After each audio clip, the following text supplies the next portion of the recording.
Greetings, everyone. This is Rock and Roll Swat Connection with the Weekly Comic Book Roundup. We've covered this week's X-Men books as well as Spider-Man and Fear State. So now it's on to this week's Avengers titles, as well as this week's we'll call it Prime DC Universe titles. To get things off, we've got Black Panther #1. So I don't actually think we've ever covered an issue of Black Panther on the show, but. In fact, it's been a while since I've regularly read Black Panther. I've got a long block from the Reg Hudlin run, but I didn't read any of the Ta-Nehisi Coates run. To be personal, I should, and from what I gather, I'd probably really like it. Just from kind of the things that have been dropped in like related one shots since. Plus, I really love the idea that. There's an intergalactic. Wakanda is technically intergalactic power. So yeah, but and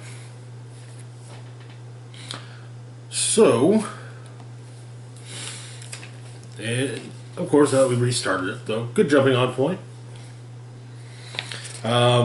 We open with Black Panther, as well as. Thor, Doctor Strange, and Captain America dealing with some humanoid-ish creatures in Iceland.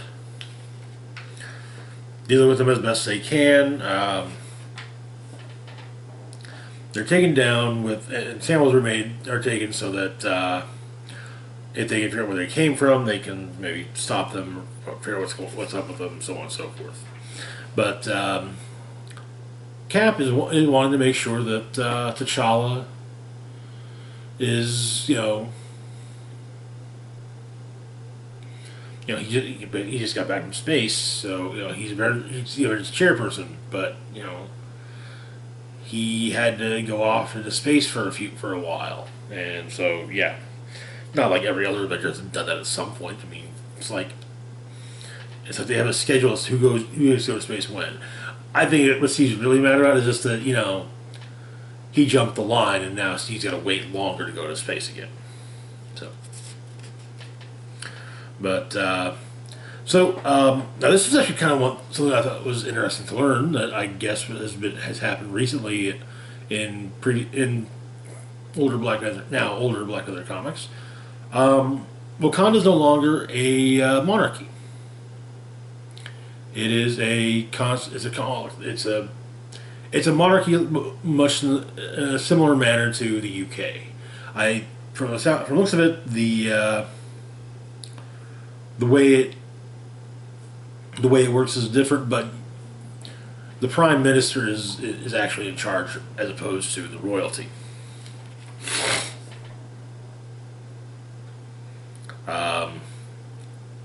In Santiago, Chile. A pair of agents, a pair of covert operatives who it turns out are Wakandan, meet for lunch. They both admit to feeling bad about what it is, the affair they're having, as the rule was they were not supposed to contact each other. However, the way that the restaurant they're at is shot, and then others are shot, and they realize they're the targets, so. They armor up. It was clearly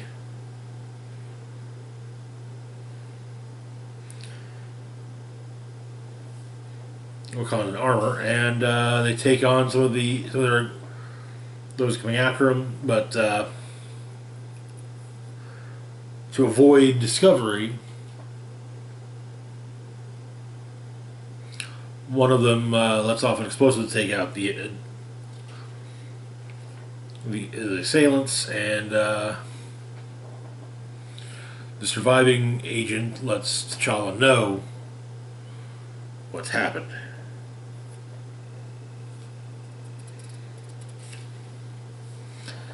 And she tells him about the affair that they were having, which does not please T'Challa. But she also told him that whoever attacked them knew who they were. And so likely the others any others he might have in the field are also targets. So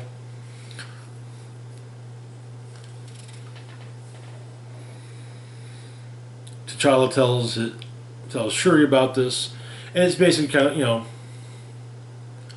operatives in place in countries, so that because an ally is only an ally so long as friendly politicians are in charge. And it's kind of, it should, if something were to happen in certain other countries, well, there are agents in place to ensure that the country will stay, friendly to Wakanda. But Shuri's not pleased with her brother. I mean, he sent faked the deaths of a handful of Wakandans and sent them into foreign nations as potential saboteurs. But what's done is done, and it is suggested that maybe he should be honest about what he's done.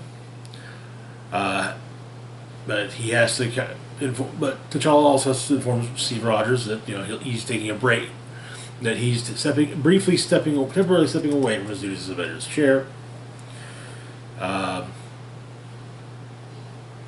In Moscow, the surviving operative from Chile follows him, basically wanting to get some payback on her dead lover.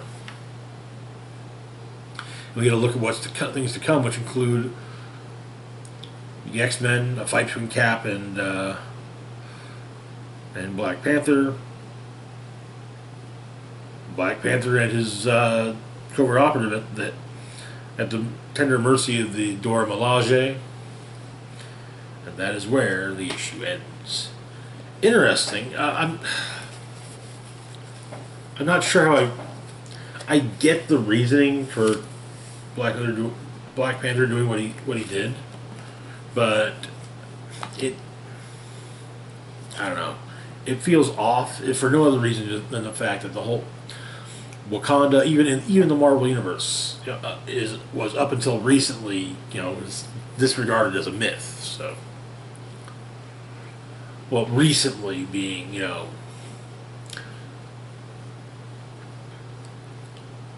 within the last 10 years comic time. So yeah, I mean, pretty sure that Wakanda's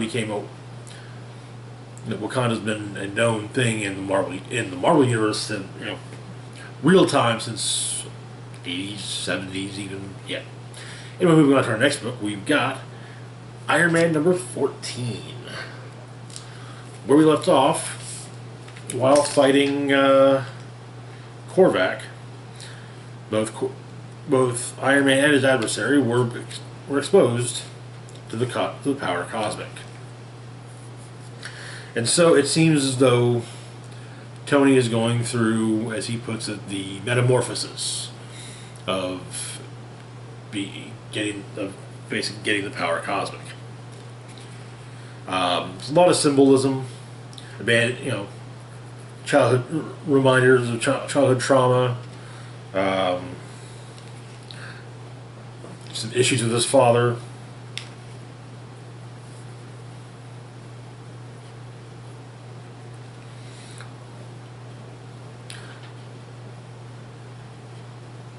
That's funny. Some of his vision is lost on him.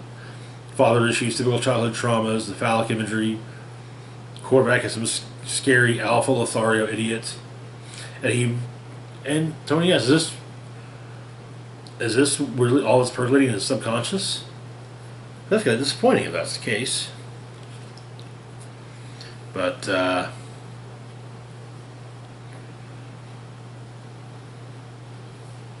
and he says he's going to be better, and he's finally going to change the world. And it's even that in this state, he's potentially willing to kill his allies to do so. But elsewhere, Korvac has also embraced the power cosmic, and as he works on organizing his plan, well, Cosmic Iron Man shows up and simply says, "Good morning." That is where the issue ends. Cosmic Iron Man's a neat look, I gotta say. Wouldn't be opposed to seeing a Marvel Legends figure or a Heroes figure or both of it. So, I really hope that we're getting close to a conclusion on this story because it's just felt like it's gone on and on. It's not been bad, just not great. So yeah. Anyway, moving on to our next book, we've got Thor number 19. Where we left off, Mjolnir had been stolen. Thor had employed the pet Avengers to track it down. We get a shortened version of history of the universe. First, they're the Titans, the Elder Gods, the Ancients, the Ancient Giants, the Black Winter, the God Tempest, the King in Black, the Phoenix, the Dark, the Light, the Blood, the Fire, and oh, how they raged. And born from the forge of that rage, annihilation. And we see an asteroid striking seemingly the Earth in 65 million years ago. But this is all leading up to, goes on though. But then, as it always has, the grand cosmic wheel turned again, ever churning, ever grinding against the gilded mill of eternity. As the seeds of that titanic rage, a billion years gone, began, ever so slowly, to blossom. And on the cycle goes: fire, gods, rage, annihilation. And then, born from entropy, eternity. And this is all the basically the creation of Mjolnir. When we, things like, even the gods know eternity isn't forever, and so we get basically the history of Mjolnir, and how Jane Foster wrapped Mjolnir in chains and used that to send Mangog into the sun. But during the War of the Realms, Mjolnir would return. And now, it's vanished. So, Allfather Thor speaks to Sif, guardian of the Rainbow Bridge, about the fact that Mjolnir's been stolen. She doesn't know where it's at. She can't see it. But she tells him there are duties he has and he needs to mind. But he suggests that if she can't see what he needs her to see, perhaps he can keep her eyes on things that are no concern of his.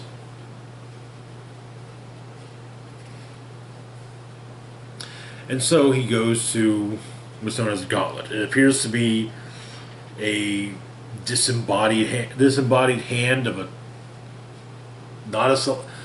celestial-sized being, and it's a giant gladiator pit. Odin's there. Apparently, Angela sent him there. But Thor ends the bout that Odin's in. Well, they go to the dwarves.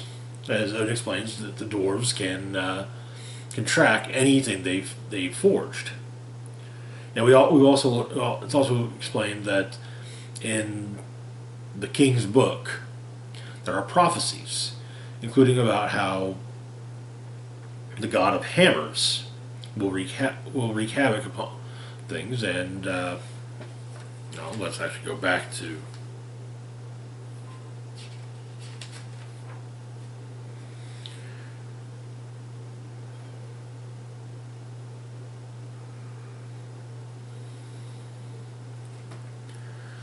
okay.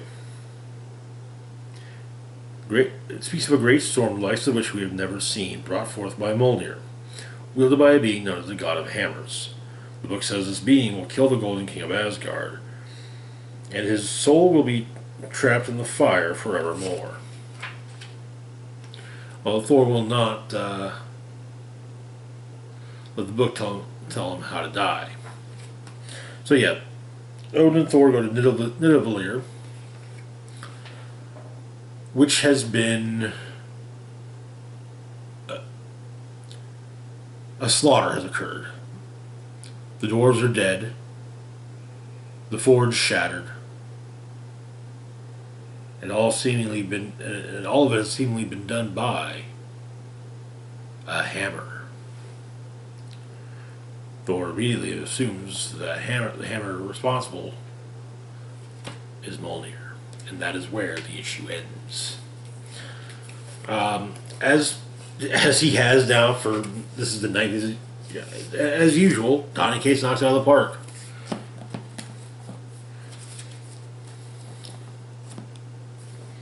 In fact, this is just simply the first Donny Cates book for this week.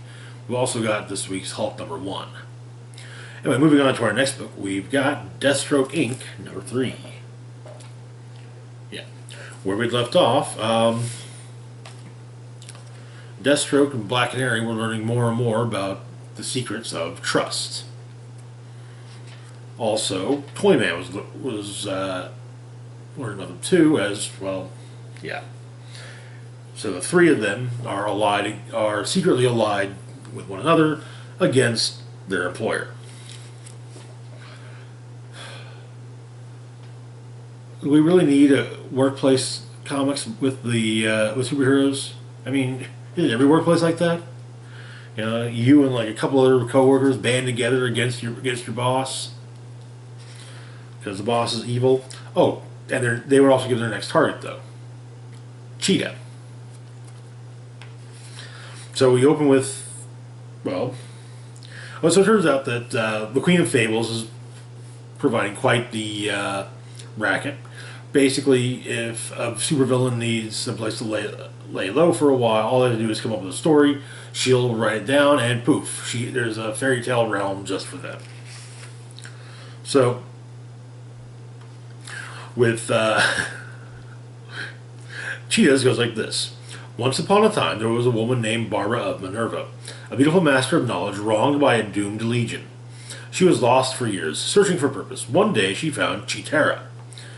There, she learned she was a princess, and finally she was given all that she was owed. She lived among the people. They loved her so much they made her the queen. A mighty queen with a mighty army. She had everything she ever wanted. She was happy.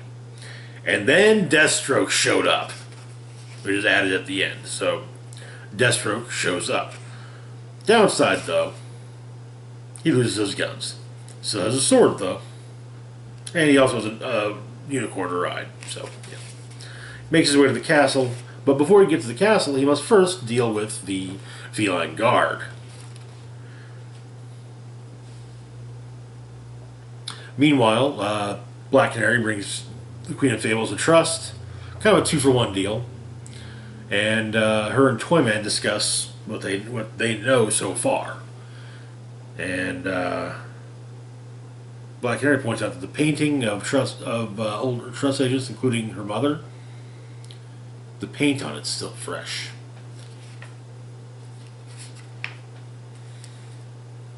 But Deathstroke shows up in Cheetah's palace. They duke it out. And he shows her that he's got the page that her story's written on, and tears it up, ending her little hideout.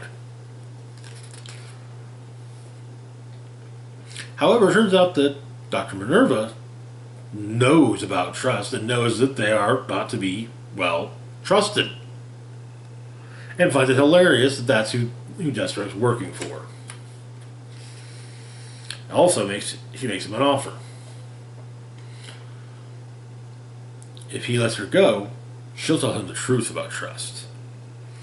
But Toyman is tasked with by Black Canary with spying on the leader of Trust, so that he can get caught because he'll be inept at it. But of course, Black Canary's trying to figure out what's really going on. Turns out, Trust is somehow related to Libra. Last saw Libra, at least that I remember, in Final Crisis, where Libra was leading the Secret Society of Supervillains. But Black Canary tries to find a place where she can contact Oracle. Lets her know that it's bigger than the stolen bat tech, and she's having to work with Deathstroke. Yeah, so she's having to work with Deathstroke. However, as she's trying to talk to Oracle, Deathstroke shows up behind her, sword drawn. And that is where the issue ends.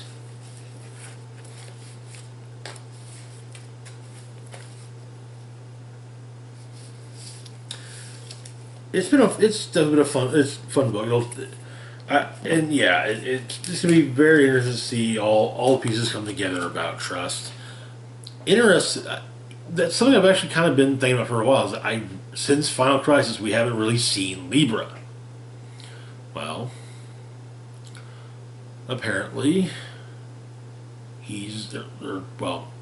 at least Trust has his suit and his paraphernalia. Anyway, moving on to our last book for the moment, we got Task Force Z #2. Where we left off, well, Jason's squad's zombie hit squad was on a mission against Mr. Freeze. Seemingly, Bane and Man-Bat were killed. And Arkham Knight tried to eat him, while apparently Mr. Bloom ran off. So, Jason takes care of Arkham Knight with his electrified crowbar, but Mr. Bloom comes upon a rather sickly Mr. Freeze and takes him down, in fact, bringing some Lazarus tablets for everyone, or at least for Arkham Knight. They get back to base, and it's explained that that so long as Bane and Man-Bat's heads are still intact, they can be brought back.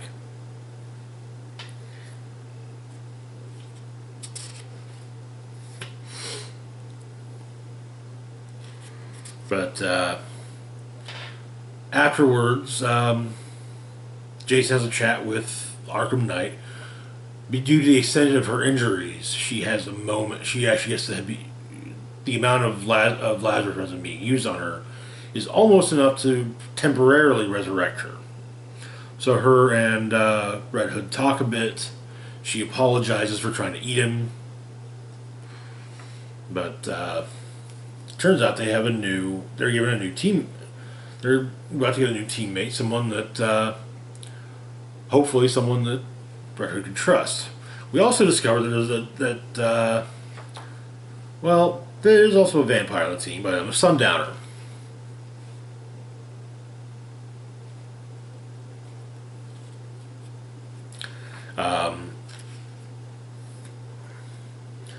But when they go to find the new recruit, well, they come upon a cult of Cobra cell, and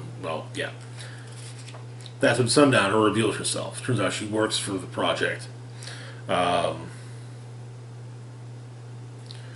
Knight has a degree, is still lucid enough to be an asset on the battlefield, and she explains to once the lights are knocked out, she explains what's Sundowner's deal to Red Hood. Explaining that she'd lived at Arkham since before Astrid Arkham was born. Checked herself in decades ago, before even her father was there. What she goes through, it keeps her from aging. She can be active in day or night. Neither the dark or the light with her is able to have full control, basically. And it turns out that their new teammate is in fact